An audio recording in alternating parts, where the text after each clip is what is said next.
څومره ورځې وشوې چې ما د وینې لوبه نه دی کړې. داسې څوک نشته دی چې دلته راشي، دغه محل ته راشي، واغه ښکار وکړمه زه. چا په زړه کې خو به دا فکر اچول شي چې دې خوا راشي.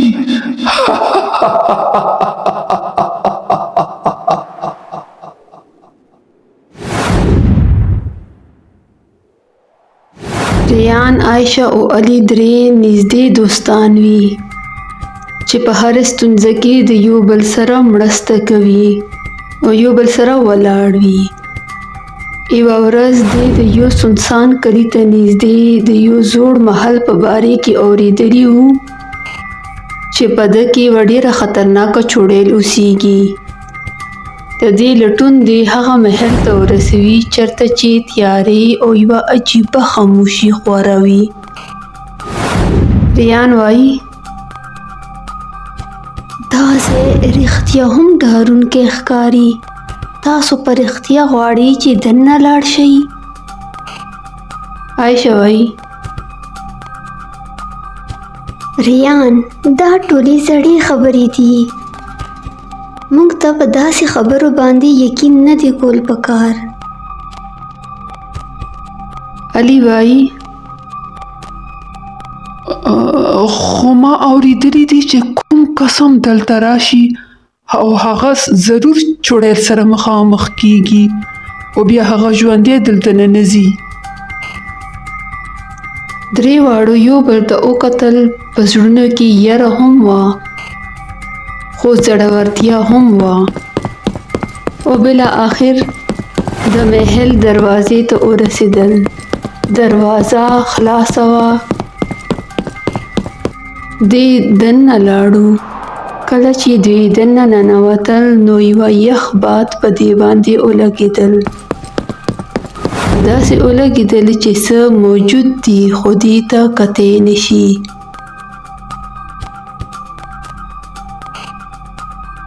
چوړیل وایي تاسو څوک یئ؟ زما په سلطنت کې راتګ جرأت څنګه وکړو تاسو؟ درې واړو په ډار کې اخوا دېخوا وکتل خو چوړیل نه ښکارېده.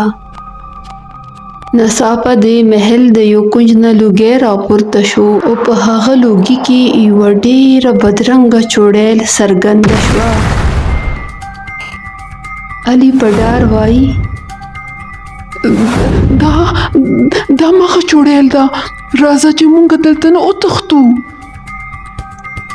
عایشه په غوسه وایي نه، موږ به دلته نه ځو بلکې موږ به دې سره مقابله کوو. چوړیل په لوړ غږ خندا شي.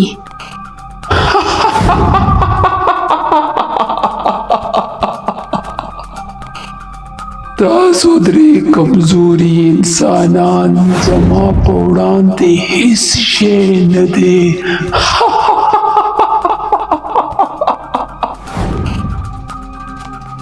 ریان زر خپل بکس خلاص کړل او هغه زړه نقشه یې راوباسله چې کومې ترلاسه کړې وه. په هغې نقشې کې دا و چې دې چوړیل ته مات ورکولو دپاره په همدې محل کې یوه زړه شیشه دی. هغه شیشه لټول دي او هغې چوړیل ته یې مخامخ کول و. ریان وایي موږ ته پکار ده چې هغه شیشه پیدا کړو. د دې نه علاوه موږ دې چوړیل ته مات نشو ورکولی.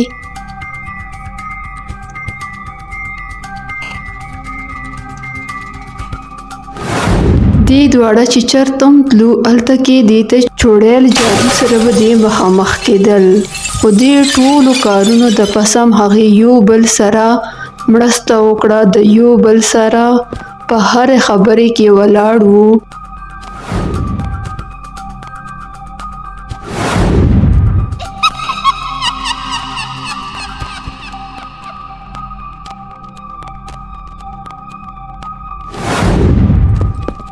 دو درې واړه یو بل د مرستې د وجه بالاخر ډېر زر هغې شیشې ته ورسېدل او هغه یې راواخیسته. عایشه وایي دغه شیشه زر زر چوړیل ته مخامخ کا. ریان او علي په ګډه باندې هغه شیشه چوړیل ته مخامخ کړه. کله چې د چوړیل سترګې په هغې شیشې باندې ولګېدې نو د هغې چغې په ټول محل کې خورې شوې. چوړیل وایي نه، دا نشي کېدی، دا نشي کېدی. تاسو څنګه د ده په راز پوه شوئ؟ نه!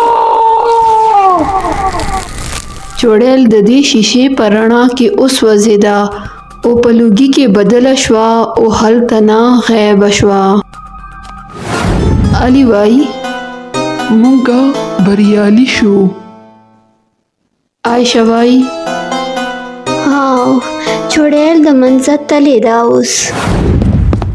درې واړه محل نه راووتل او ډېر زیات خوشحاله وو. داسې درې واړه ملګري نور هم پاخه ملګري جوړ شي او همیشه د یو بل سره مرسته کوي.